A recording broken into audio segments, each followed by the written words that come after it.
Querido, nesta noite eu quero falar um pouco sobre foco.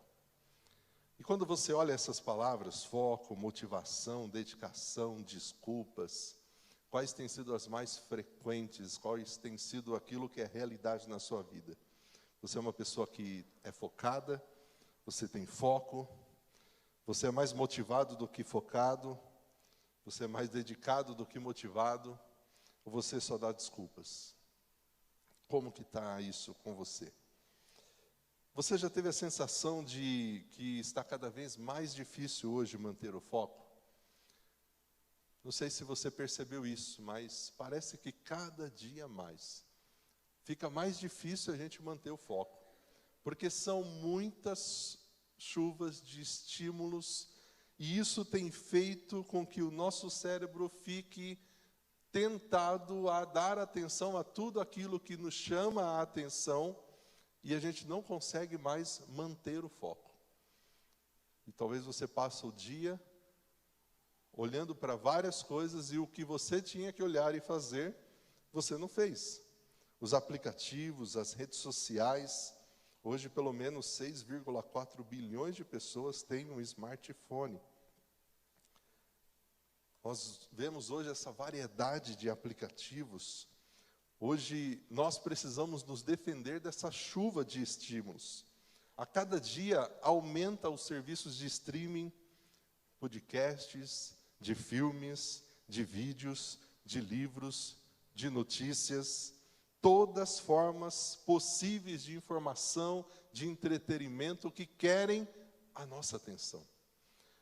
Nos Estados Unidos e no Brasil isso não está muito diferente. Os casos de TDAH, que é o transtorno de déficit de atenção e hiperatividade, dobraram na última década. A capacidade humana de prestar atenção, de focar, de se concentrar, parece estar desaparecendo.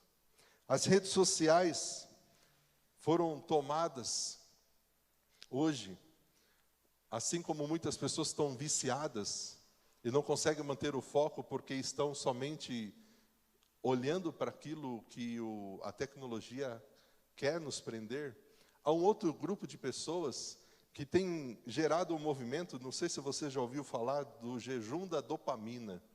É um grupo de pessoas que tem se levantado e que estão propondo uma pausa temporária em comportamentos que são viciantes, seja nas mídias sociais, videogames, nas compras e na alimentação inadequada.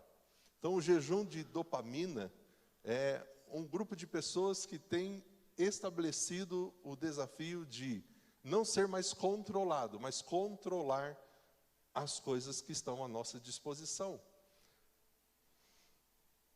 E quando a gente olha para a vida de algumas pessoas, eu não sei se você já teve essa experiência, né? Mas algumas pessoas, quando acordam pela manhã, elas olham o sol pela janela, pela sacada. E eu não sei se você já teve essa experiência de olhar para aquele dia e dizer assim: hoje esse dia vai ser fantástico, hoje vai ser um dia abençoado. E quando você chega no final do dia, você vê que de fato foi um dia bom, um dia abençoado.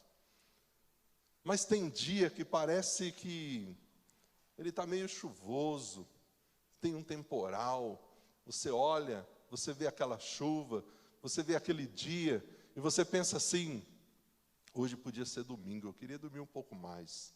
E parece que é aquele dia que nada dá certo, parece que tudo dá errado, está tudo contra você. Por que será que em um dia a gente está disposto, o dia vai ser extraordinário, e depois nós, mesma pessoa, no outro dia está desmotivado, achando que o dia... E de repente aquele dia não foi bom mesmo. A questão não é o sol, a chuva, é o nosso foco. Onde está o nosso foco? E eu quero nessa noite falar sobre isso, que com a mudança do foco, nós vamos ver mudanças na nossa vida. Com mudança de comportamentos nosso, no foco, na concentração, nós veremos mudanças. Mas para falar disso, eu não quero usar aqui exemplos de homens, mas eu quero usar um exemplo de um homem que era alguém que tinha tudo para perder o foco, para se distrair, para não conseguir se concentrar. Ele estava passando por uma situação muito difícil. Quando a gente fala da palavra foco, não sei se você já viu uma definição sobre foco, mas foco fala sobre concentração. Você ter um tema, um objetivo, e você fazer com que isso seja o centro da sua atenção. Você foca, você está ali concentrado naquilo. E uma das definições mais simples e brilhantes sobre foco foi feita por um homem da tecnologia, o Steve Jobs. Um dos seus textos sobre as reflexões da vida e a vida deste homem, principalmente a carta que ele deixa antes de morrer, é uma carta extraordinária. A reflexão que ele faz sobre a vida, muito parecida com a de Salomão. E ele fala que foco é dizer não. E sabe por que muitas vezes nós não conseguimos ter foco ou nos concentrar? Porque a gente tem dificuldade de dizer não. Mas hoje eu não quero falar aqui de conceitos humanos. Eu quero falar de um homem que, num ambiente como este, Paulo, preso, ele conseguiu manter o foco. E se este homem, que estava preso, que estava impedido de fazer aquilo que ele mais gostava, que era visitar as igrejas, conseguiu manter o foco e nos ensinou como fazer isso, é porque você hoje pode. Quando a gente olha essa prisão, o local da prisão que Paulo ficou, e a gente examina essa guarda pretoriana, a guarda pretoriana era responsável pela guarda ali dos prisioneiros, nessa prisão chamada Mamertina, a prisão lá em Roma. A história, alguns estudiosos acreditam que Paulo ficava algemado com mais 2 soldados. Eles faziam um turno, pelo menos de 3 turnos por dia, nesses 2 anos. E esses soldados, esses guardas, faziam parte desse grupo de elite, a guarda pretoriana. E o mais fantástico é ver que Paulo, mesmo nessa situação de estar encarcerado, de estar acorrentado com soldados, de ficar o dia todo ali injustamente, porque a prisão foi porque ele pregava o evangelho, ele não perdeu o foco. Paulo, ele estava preso, ele não podia visitar as igrejas. E aí o que ele fez? Ele começou a escrever. Ele escreveu as cartas que hoje nós estamos, ainda hoje. E nós teremos aí, como palavra de Deus, inspirando pessoas e nos ensinando princípios valiosos. Paulo estava encarcerado, Paulo não podia visitar as igrejas, mas ele não perdeu o foco do que ele queria, estar com os irmãos. Então ele orientou através de cartas. Ele estava acorrentado com esses soldados, mas ele não perdeu o foco do que ele nasceu para fazer, que era pregar o evangelho. E ele então evangelizava. Ao ponto de nós vermos um texto em Filipenses, que ele manda saudações, e ele diz: eu saudo especialmente os que estão na casa de César. Acredita-se que muitos daqueles soldados se converteram, ouvindo o apóstolo Paulo, o seu testemunho, a pregação. Portanto, olha o que esse homem fala sobre foco. Talvez para mim, para você, a gente tem reunido com um grupo de pastores numa mentoria no Rio de Janeiro, e ontem o tema foi sobre procrastinação. Este homem tinha tudo para ficar naquela prisão, reclamando, murmurando, perder o foco. Mas olha o que ele nos ensina. Não que eu já tenha obtido tudo isso, não que eu tenha sido aperfeiçoado, mas eu prossigo para alcançá-lo. Porque também para isso eu fui alcançado por Cristo Jesus. Este é alguém que estava preso. Essa era a visão que ele tinha. E ele continua: irmãos, não penso que eu mesmo já tenha alcançado alguma coisa, mas uma coisa eu faço. parado ali, preso, eu me esqueço das coisas que ficaram para trás. Eu avanço para as que estão diante de mim. E ele continua: eu prossigo para o alvo, a fim de ganhar o prêmio do chamado celestial de Deus em Cristo Jesus. E todos nós que alcançamos a maturidade, devemos ver as coisas desta forma. Precisamos ter foco. Precisamos traçar um objetivo. Precisamos nos concentrar. Mas como nos concentramos quando nós somos constantemente seduzidos a não manter o foco? Tem um artigo na revista super interessante, num estudo que eles fizeram sobre a morte da atenção, onde as pessoas não conseguem mais manter a atenção e foco nas coisas, que eles trouxeram um dado muito interessante. Eles falam das duas atenções, a atenção sustentada e a atenção cinética. Olha que interessante isso, as duas são totalmente opostas. A atenção sustentada é quando você foca em alguma coisa por um período razoável. Você vai ter um esforço cognitivo, você vai estar tão concentrado naquilo que você não vê o tempo passar. Isso geralmente, essa atenção sustentada acontece quando você está vendo um filme, quando você está lendo um livro, quando você está mergulhado numa tarefa complexa. Eu não sei se você já teve essa experiência, você não vê o tempo passar. Mas existe uma outra atenção, que é a atenção cinética. É quando você olha uma coisa, mas você não foca nessa coisa. E você vai fazendo com que outras informações vão chegando e você não foca em nada. Tudo aquilo dura só alguns segundos. Demanda menos esforço cognitivo, mas traz mais cansaço, exaustão. E quando a gente tem essa atenção cinética? Quando a gente navega pelas redes sociais, lê notícias nas redes sociais ou está numa reunião. Você está ali, mas você não queria estar ali. A cabeça está, a atenção não está ali, o foco não está ali. Super interessante, trouxe, muito interessante isso. E a gente vê que essas plataformas hoje, elas competem pela nossa atenção. Talvez você fale assim, nossa, eu uso o Google, uma rede social, eu uso tantas coisas que são gratuitas, é um serviço online gratuito. Querido, não tem nada gratuito. Sabe como que a gente paga essas coisas?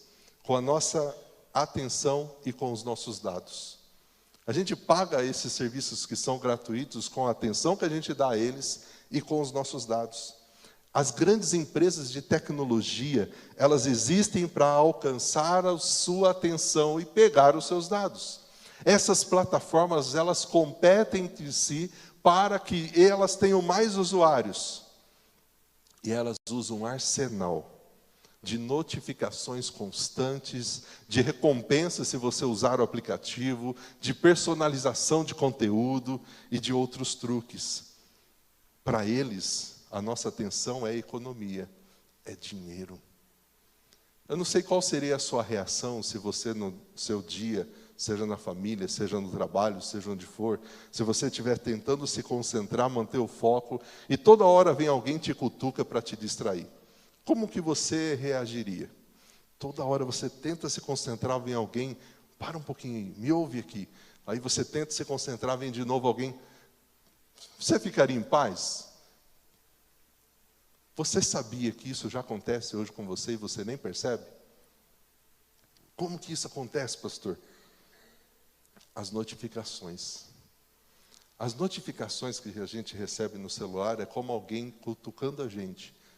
Diariamente, constantemente, minuto a minuto, dizendo assim, me dê sua atenção, para o que você está fazendo, olhe aqui. E agora até a igreja está querendo a sua atenção, porque a gente manda as notificações do aplicativo. Mas constantemente a gente está sendo seduzido a parar o que a gente está fazendo, mas graças a Deus que você não para. Você continua, você está focado, você está concentrado, você não para. Para não, né? Principalmente se for notificação do WhatsApp, do Instagram, de uma rede social que você gosta, de um vídeo novo que chegou, aí você, é só uma olhadinha, e aquela olhadinha vai e vai, E sabe por que eles conseguem isso? Eles usam os gatilhos. É muito interessante isso. Esses aplicativos, eles usam armadilhas para capturar a nossa atenção. Eles usam artimanhas psicológicas que são usadas em cassino, para que a gente fique preso a elas. Que isso é coisa séria. A primeira é o feed algorítmico. Você já fez uma pesquisa no Google e depois você entra numa rede social, seja qual for, o que vai aparecer depois que você fez uma pesquisa no Google, quando você entra numa rede social? Aquilo que você pesquisou lá. Esses robôs escolhem o que você vai ver. E eles sabem o que você gosta de ver, o que vai prender sua atenção. Outra coisa que usa muito é a recompensa variável. Um programador do Facebook, do fundador do Facebook, ele falou sobre isso. Que a plataforma copiou, olha o que interessante, o mesmo princípio das máquinas caça-níqueis, para que a gente seja pego, a nossa atenção fique ali. E o outro, muito sério também, que é o scroll infinito. O que é isso?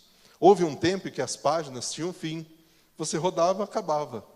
O scroll infinito é aquilo que você não para, não termina. Isso é tão sério que lá nos Estados Unidos, em 2019, o Congresso americano estudou proibir o scroll infinito. Proibir o play automático dos vídeos, porque isso é viciante, mas a lei não foi aprovada. E por que eu estou falando tudo isso? Porque todas essas coisas hoje, Paulo não tinha isso, mas nós temos.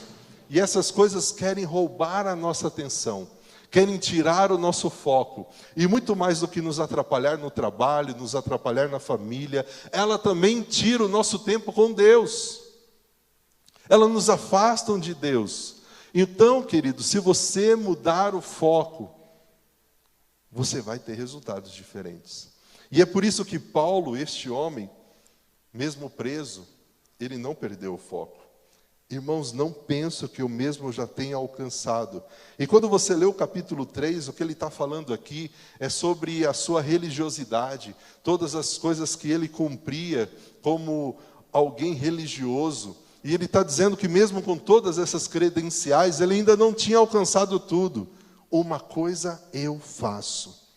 Que declaração poderosa. Quando ele diz aqui, uma coisa eu faço, ele está falando que ele tinha foco, ele tinha direção, ele tinha sonhos para o futuro. Ele nem sabia o que era reservado para ele. Na carta de Filipenses a gente vê ele com esperança de sair e com preparação de não sair da prisão. Mas ele tinha um foco, uma concentração, uma coisa eu faço. E o que Paulo fazia? O que a gente pode fazer hoje? Eu esqueço as coisas que ficaram para trás. Eu avanço para as que estão diante de mim. Paulo está dizendo, não viva do passado. Tem pessoas hoje focadas, concentradas, mas no lugar errado, no passado. Paulo está dizendo, eu não permito que as coisas do passado me atrapalhem de viver o hoje. É isso que Paulo está dizendo, uma coisa só eu faço. E por que será que é importante ouvir Paulo falando isso? Porque se tinha alguém que podia pensar de um passado, era o apóstolo Paulo. Quando você estuda a história dele, Paulo, antes Saulo, era perseguidor da igreja. Ele perseguia os cristãos. Ele esteve presente na morte de Estevão. Eu fico imaginando, ele tinha todos os motivos possíveis para ficar naquela prisão, debaixo de culpa. Eu persegui os cristãos. Eu ajudei na morte de cristãos. E ele está dizendo o quê? Eu esqueço as coisas que ficaram para trás. Eu não estou preso ao meu passado. Portanto, querido, não fique preso ao seu passado. Mas se tem algum pecado que precisa ser confessado, então agora eu não fico preso no passado, não precisa pedir perdão. Você tem que pedir perdão. Se acerta com Deus, mas, querido, esquece o passado. O foco no passado não vai te levar para conquistas no futuro. Pense em todas as coisas que Paulo fez contra o Senhor. Mas em nenhum momento a gente vê ele se culpando. Portanto, Paulo está dizendo, a receita Talvez não é tão simples, mas o seu foco, a sua concentração não pode estar no passado. É preciso fazer isso daqui. Eu prossigo para o alvo. Não tem como ficar concentrado e ter foco se a gente fica parado e focado naquilo que não deveria. Eu prossigo para o alvo, ao fim de ganhar o prêmio. Eu prossigo, porque eu quero ganhar o prêmio chamado celestial de Deus. Paulo está dizendo, eu quero cada vez mais de Deus. Eu prossigo para esse alvo. Como a gente faz para manter o foco? Querido, eu quero desafiar você, a que você em alguns momentos descanse a sua mente. Tem um texto no Salmo 46, versículo 10, que diz o seguinte: aquietai-vos e sabei, eu sou Deus. É necessário a gente descansar a nossa mente. É necessário talvez ficar algumas partes do dia sem consumir nenhuma informação. Porque senão a gente acaba sendo somente pessoas que estão sendo levadas, que estão sendo puxadas por esse monte de chuva de informações que vem tentando roubar a nossa atenção. Pense nessa semana, pense nesse mês, como está o seu foco, como está a sua concentração. E a gente teve uma pandemia, não sei como você se vê depois da pandemia, mas a concentração e o foco parece que mudou, né? Está mais difícil. Antes da pandemia era de um jeito, agora está diferente. Mas, querido, se Paulo preso naquele lugar de tantos desafios, conseguiu manter o foco. E sabe onde era o foco de Paulo? Na pessoa de Jesus. É por isso que em vários momentos da carta ele diz: alegrai-vos no Senhor, regozijai-vos no Senhor. O foco de Paulo não era a prisão. O foco de Paulo não era o seu passado. Por isso que Paulo ele consegue dizer para nós isso. Eu prossigo para o alvo. Qual tem sido o seu alvo? Qual tem sido o seu foco? Como você tem investido o seu tempo? Como você usa o seu dia?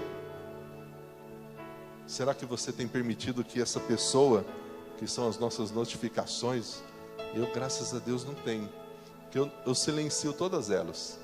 Então, se você mandar uma mensagem no WhatsApp, não vai aparecer aqui para mim. Eu tenho que entrar lá no aplicativo, abrir o aplicativo para poder ver que chegou a mensagem. Porque não tem nem o barulhinho, nem a notificação em cima. É por isso que a gente fala da Bíblia escrita e da Bíblia no celular. É uma ferramenta fantástica a Bíblia no aplicativo. Mas qual é a mais tentadora para a gente parar de ler a Bíblia e ver o que chegou? O celular. Que mesmo que não tenha notificação, ele vibra. E quando ele vibra, a gente vibra junto. Eu tenho que ver que chegou. Vai que é alguma coisa muito importante. E aí a nossa atenção já foi roubada. O nosso foco já foi roubado. Por isso, querido, além de entregar sua atenção à chuva de coisas deste mundo, além de entregar sua atenção só a essas questões que muitas vezes não vale a pena, lembre-se que tem um relacionamento mais importante, que é seu e Deus. Como a mudança de foco pode mudar a sua realidade? Como será que a mudança de foco, de concentração, vai mudar o seu comportamento? Basta você fazer o teste. Comece a mudar o seu foco. Comece a mudar a sua rotina. Comece a mudar as coisas que você está fazendo. Comece a pensar diferente, a olhar diferente. O cristão que ama Deus tem o foco e o desejo centralizado no Senhor e na sua palavra. Paulo estava ali preso, mas ele não estava concentrado e focado na prisão. Ele pensava nas igrejas, ele pensava nos irmãos, ele pensava em estar com Cristo no céu, porque o foco dele era Jesus e a sua palavra, a sua missão. Por isso ele evangelizou todo mundo que estava com ele naquela prisão. Ele falou de Jesus. Ele estava preso, mas a prisão não tirou dele a liberdade de falar de Jesus, de olhar para Jesus, de estar focado em Jesus. O ajuste dessa escala de valores da vida só pode ser verdadeiramente efetivo quando o cristão coloca Cristo em primeiro lugar, em último lugar e no melhor lugar. Tudo na nossa vida é Cristo. É por isso que Paulo, em Filipenses 4,13, ele diz o seguinte: tudo eu posso naquele que me fortalece. Porque o foco dele, a atenção dele, era Jesus. Era conhecer a Cristo, era ser conhecido por Cristo. Qual tem sido o seu foco?